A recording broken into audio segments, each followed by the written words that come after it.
পঞ্চগড়ের সদর উপজেলায় সীমান্ত দিয়ে নারী ও শিশুসহ ২৩, চুয়াডাঙ্গার দর্শনা দিয়ে ২২ ও জয়পুরহাটের কয়া সীমান্ত এলাকা দিয়ে ৫ জনকে পুশিন করেছে ভারতীয় সীমান্তরক্ষী বাহিনী বিএসএফ।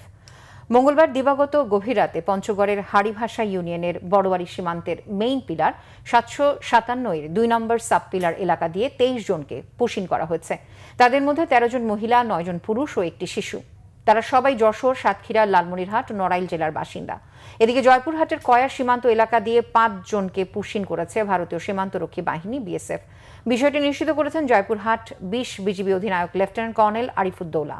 তিনি জানান, মঙ্গলবার রাতে কয়া সীমান্তে ৩৫০ গজ অভ্যন্তরে বৃষ্টির মধ্যে ঘোরাঘুরি করতে দেখে বিএসএফ এর সঙ্গে যোগাযোগ করা হয়। পরে বুধবার সকাল ১১টায় বিজিবি ও বিএসএফ এর সমঝোতায় তাদের আটক করে।